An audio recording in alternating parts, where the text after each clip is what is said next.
Fortnite versus Apple, or Epic Games versus Apple and Google now. The story has continued. They've been kicked off of the Play Store as well on Google stuff. That's crazy. So insane. So basically what happened was Epic Games, they had like this strategy in their back pocket. They're just waiting to deploy. And I guess the timing is right with all the like the Senate. Is it the Senate or Congress? That like the scrutiny that the tech giants have been under. Yes. Whereas last week, Jeff Bezos and Satya Nadella, Tim Cook, and who's the fourth person? Was it Mark? Oh, Microsoft wasn't there. Zuckerberg was there. Tim Cook was there. Amazon was there. Yeah. And I guess they're just, now that everyone's talking about monopolies and antitrust, it's time for Epic Games to say, you know what? It is a monopoly. These Play Stores and the Apple App Store, they are a monopoly. They're the only way that we can get access to billions of devices. And every time, these guys are taking 30% of the money we make. Yeah, it's time for this to end. Especially for us, like us as in Floatplane, it's kind of extremely destructive. So other payment. Yeah, I made a lot of tweets about this, and I heard a lot of feedback. One thing that I heard from some people were like, "Oh, well, I don't want to like trust my payment information to every app that's on the App Store. I'd rather use Apple Payments." And honestly, you preferring to use Apple Payments is not an issue to me, and I'll talk about that more later on. But I don't ever want to touch your payment information. That is the last thing I want to do. Trust me, I don't want any of that information ever, which is why we use payment processors, which is like what everybody does. That's like, for us, it's Stripe and Braintree. Braintree is effectively just PayPal. For most people, it's Stripe and Braintree, or just Braintree, or just Stripe, or something like that. Those are the main players in the space. There are other players depending on where you are in the world as well that might be more prevalent than Stripe or Braintree, but those are really big in North America. And yeah, other players like Apple. Yeah, I mean, Apple wants to be the Amazon, only player. Alibaba, like a lot of massive companies might have their own payment system, but these little companies like Floatplane, we're not going to have our own payment system. We're just going to. Why would you want to build that? Why would we want to build that? Why would we want the liability? There is no way I would ever want to touch your credit card number because I don't want the liability. Well, this is actually part of Apple's defense, as they say, we're actually doing developers a favor handling all that for them, so it's good. So I will touch there because I personally have no issue having an option to have Apple Pay in the app, and that's actually kind of interesting to this story because Epic Games sort of did that. They had the like pay through us directly option, and they had the Apple Pay option. The payment processors will generally take, I believe it's 2.9% plus 30 cents. You might be surprised that I said I believe. The reason for that is because it changes depending on what like the origin country is, and it changes on where the payment is coming from. There's international charges. There's like a bunch of other things going on. I think it goes up to 3.7% on the percentage, but generally stays at 30 cents. What that usually is the percentage is being passed over from the credit card company, say like MasterCard or Visa or whatever else. And the flat fee, the 30 cents, is usually what the payment processor is taking. 30 cents plus 2.9 to 3.7% is a lot lower, generally, for a lot of things, than just a flat 30%, which is what Apple is trying to take. That is massive. And it might not be that massive for actually companies like Epic Games, where what they're delivering you is it's unlocking a skin in a game that's already there. It's already in your game files. It doesn't cost them anything to deliver it to you. It's a zero marginal cost. Yes, it did cost them designer work to implement it. It might have costed them marketing dollars to push it out. But there are other costs. To duplicate it, there is nothing. For us, we have to pay creators every single time a payment comes to us. We pay creators. Also, we have to deliver high quality content video. Like, it's expensive to deliver all of this high detail video to users. So there are heavy costs on our side directly related to every purchase. We can't just give up 30% of the value on every purchase. We don't have that as an option if we want it to be a reasonable business model. So if we wanted to use Apple's payment system, which I have no problem doing, we'd have to charge more. But that's against their terms. You're not allowed to charge more for using Apple payments.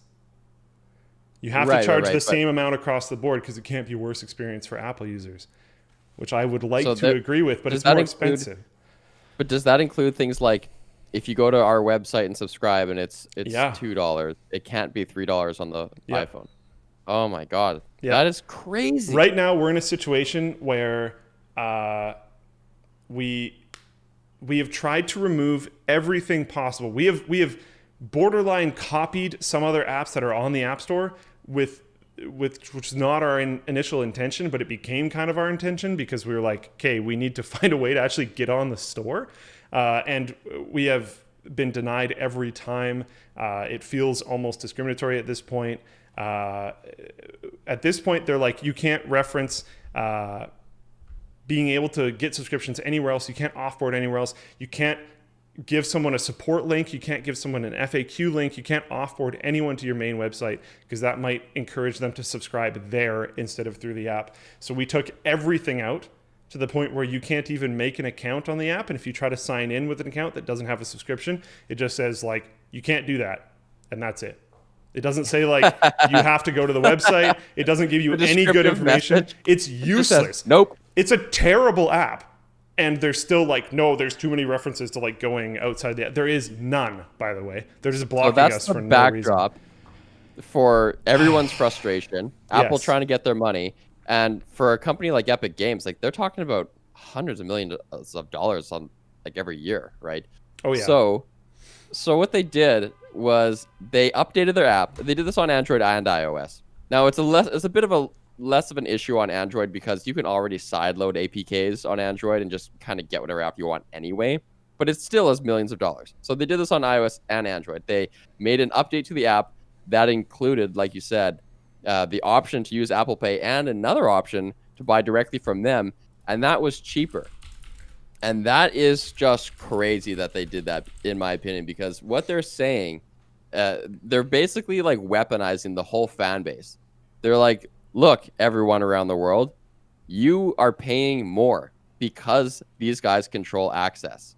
This is a monopoly and it's hurting consumers because, look, you could be paying less. So they've just like evangelized this like legion of fans, turned them all into zealots, got them on their side. And anyway, the immediate response from Apple and Google, of course, was to take Fortnite off of the store. Yeah. Yeah. Do you know what they did? What Fortnite did in response? They had a. Did you ever see the commercial? Yes, of course. That 1984 commercial. It's an old Apple commercial, and it was brilliant at the time. It was fantastic. Yeah, and it was really transgressive, and it's supposed to look like, I believe, the movie 1984 from the the Orwell novel. Yeah, and it's basically a bunch of like these drone type people sitting in an audience while Big Brother talks to them from this giant screen, and then this one like resistance rebel like slow motion runs in with a big sledgehammer and she throws it at the giant blue Big Brother, and Big Brother is supposed to represent IBM. Yes. And it's like break the mold. She smashes the screen and everyone's liberated with their Apple devices. And it was so cool to be an Apple user back then. Well, guess what? Go forward 30 years and guess who Big Brother is now. So Epic Games produced this video that has Fortnite characters in it, and it's fully animated, but it looks exactly like and animated in the style of this previous commercial.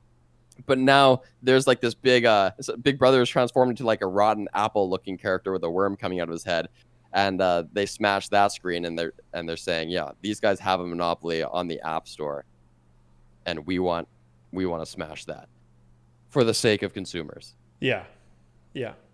And it's like, I find things like this interesting because this truly was like a big part of Apple's identity. If you want to go back, I'm going to tangent here a little bit. I'm going to tangent here quite a few times probably. If you want to go back and watch a really cool movie, honestly, probably everyone watching this would enjoy this movie. It's called Pirates of Silicon Valley. Fantastic movie. It goes over essentially the origins of like Apple and Microsoft, and it's really, really cool. And the mentality that like Jobs was pushing back then was extremely aggressive towards IBM, like super, super aggressive towards IBM. IBM is absolutely the enemy, and this is a war. Was like the type of like direction he was pushing the company in. Apple, if you want to look into it, I don't think I have great screen capture right now. People saw the Discord minimize. I'm not playing WoW. I'll move it. That's my desktop background. Calm down. Jeez, I just like Thunderbluff, okay? But Apple pirate flag. There's like actually official Apple pirate flag stuff that they had in the office. There's pictures of Steve Jobs sitting around with his peeps with this pirate flag in the background that has an Apple logo over one of the eyes. For their something anniversary, I don't remember what, they flew pirate flags at all of their headquarters. Like this like we're against the man kind of mentality. Oh, it's in their origin. Oh, the yeah. first product that Jobs and Woz ever made together, back when I believe Jobs was still in high school, was these little boxes that they used to hack phones so that they could make free long distance phone calls. Yeah. They sold them for like $100. With Captain Crunch. Yeah, it like that was this is where Apple came from. And now as many problems as I have with it, and we'll go into that in a moment, but that Fortnite 1984 commercial positioning Apple on the other side as like kind of more cheesy and less serious. Sorry for the Slack notification. As more cheesy and less serious as it is. Oh my goodness! Stop messaging me. It's kind of fair. Yeah, well, I mean, it's a little awkward coming from Epic for a bunch of different reasons. Yeah, because they're big too. Yeah. They're big too, and then they're 40% Chinese owned, which I guess kind of flavors it a bit, but it's definitely valid.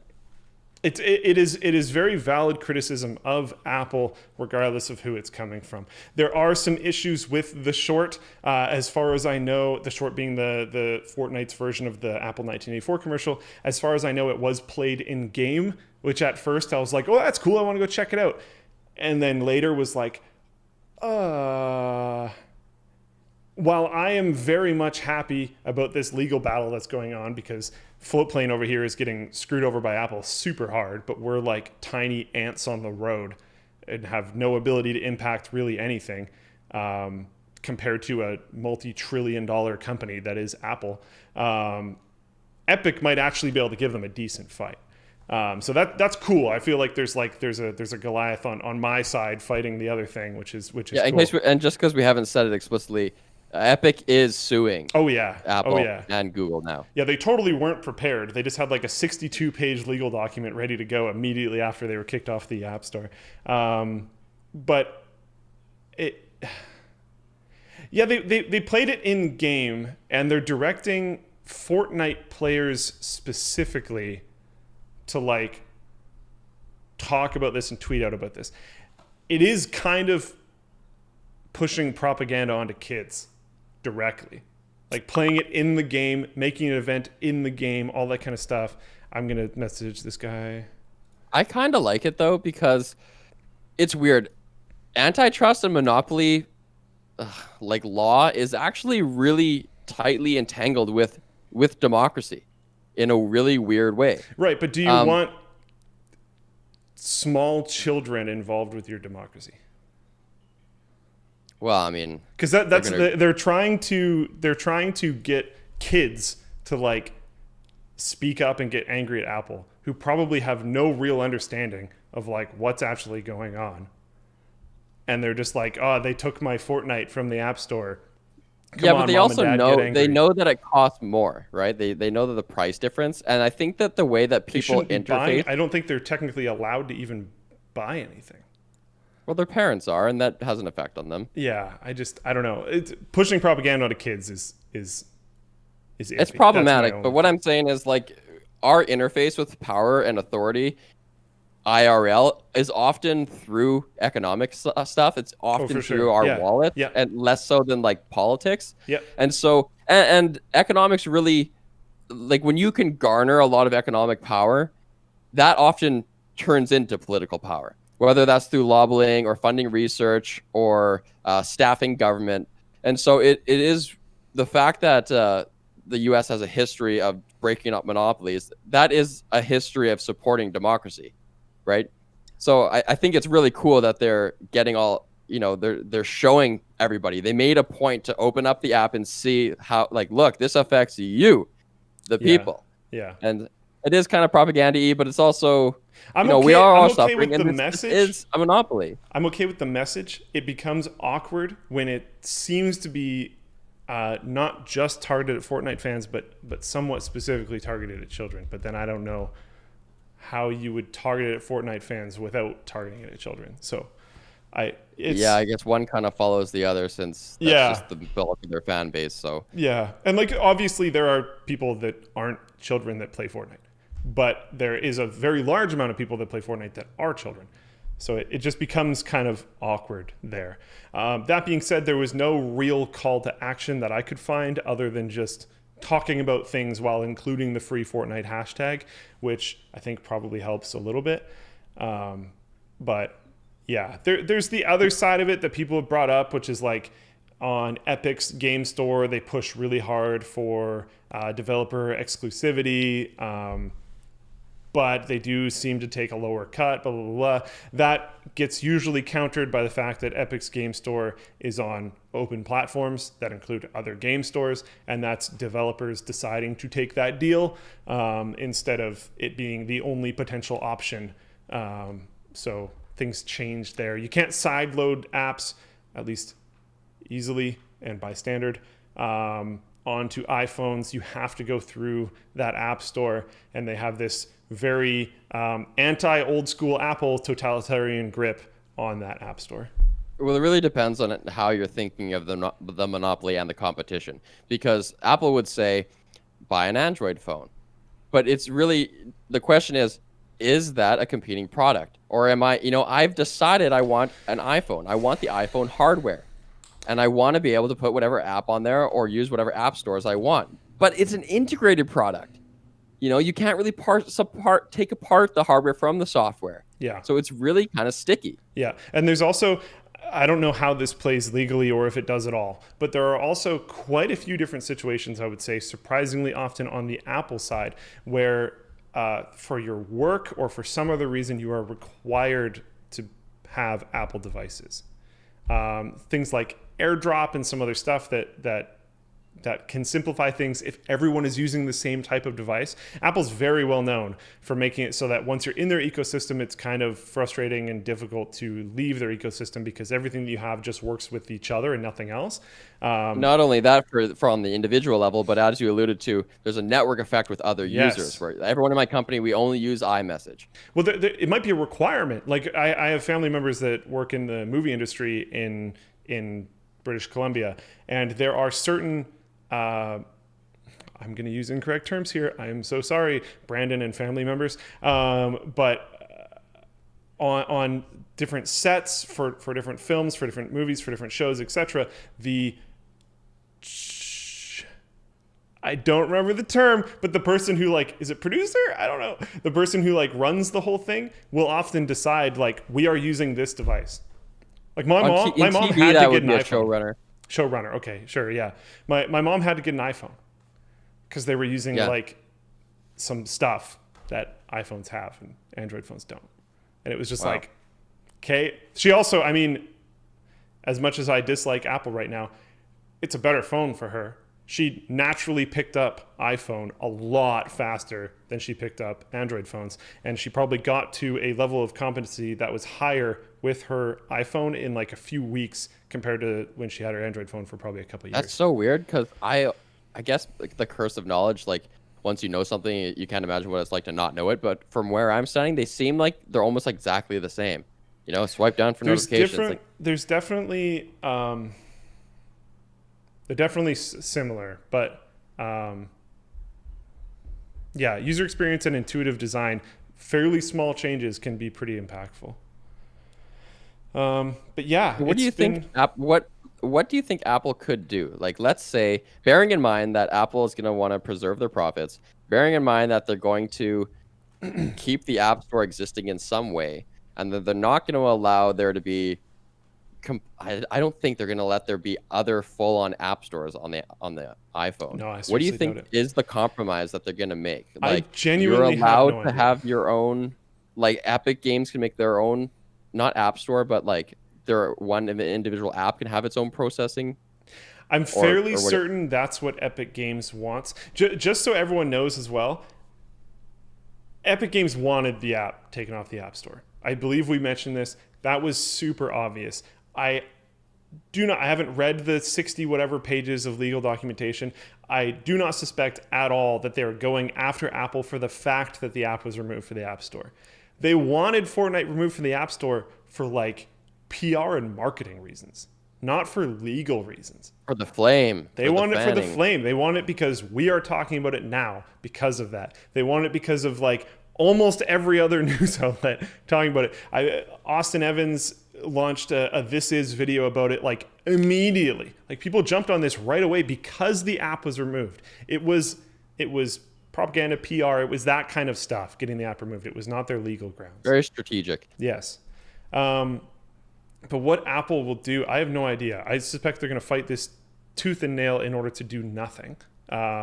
If they have to do something, what I think would make a lot of sense is if they want to keep their 30% cut, which is insane, but everyone has to use Apple payments, that's fine.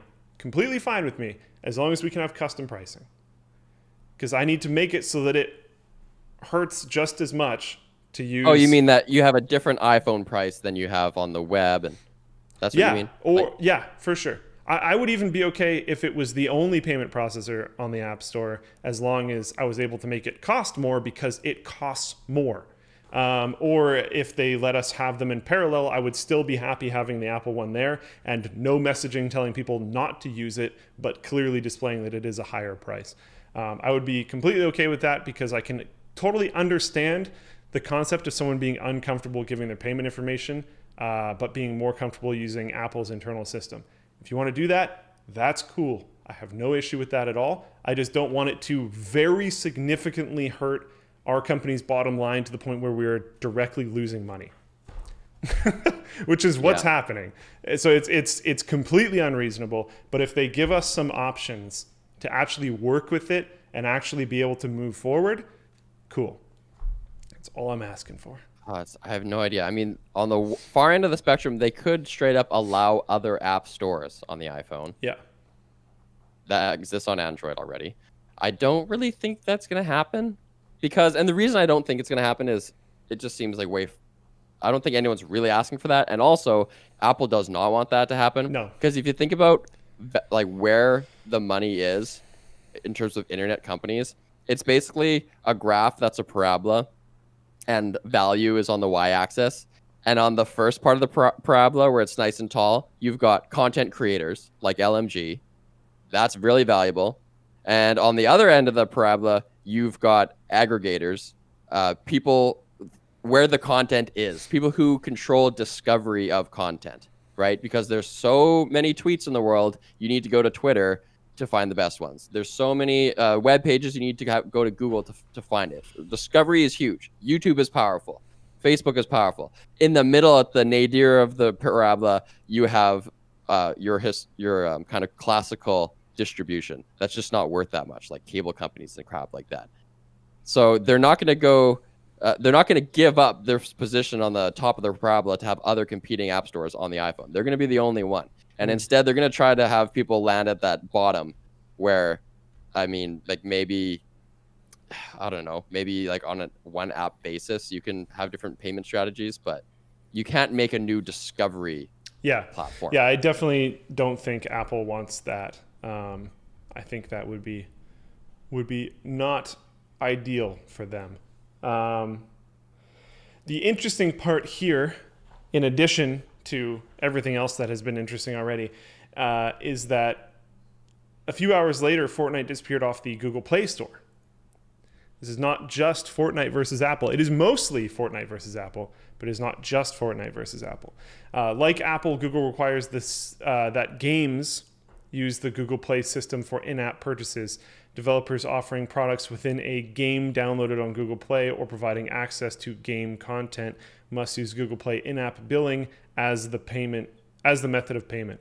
Google's system also takes a 30% cut. Not as big of a deal because you can at the very least sideload. So like, I don't know if this is how this worked, but you could go to Fortnite's website and it could be like install on your phone and you click a button and it just does it. You could totally do that. Back in 2018, Epic pulled Fortnite from the Play Store protesting the 30% cut.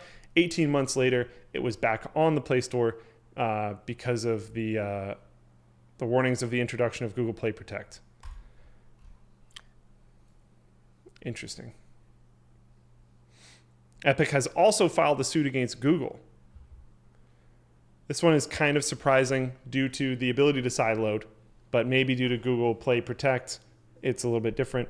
Well, they have this other fiasco where there was going to be on LG phones and in particular OnePlus devices. OnePlus phones were going to ship with like Fortnite on the home screen, or at least a direct download button through like I guess a progressive web app or something like that. But then Google squashed it. I don't know the details of what like leverage they threw around or how they intimidated OnePlus, but it fell through, and they're actually citing that in the court documents. Yeah, I mean, I don't remember all the details about this, but United States versus Microsoft Corp, which was like around 2000, I believe. It's like 1998, 2002. It was somewhere in that range. US went against Microsoft super hard and for a ton of different reasons. And that is why, honestly, Windows is kind of as open as it is now. And you see now that there's like the Microsoft Store and all this kind of stuff, but there is also lots of other things. And if I remember correctly, it's been a long time. I should have done more research on this before the show. I didn't actually think I was going to end up talking about it, but it's relevant. I should have looked into it. If I remember correctly, they were relatively aggressive about like browsers and stuff like that. Yeah, there's a big deal with Netscape and having Internet Explorer pre-installed. Yeah. And if I remember correctly, it was like the issue was almost entirely like having Internet Explorer pre-installed at all. Not only just them like not letting you install Netscape or whatever else. Like this is antitrust and anti-monopoly and all this kind of stuff is a really, really big thing in the US that hasn't really been used very much since United States versus Microsoft Corp. And maybe this will bring that back.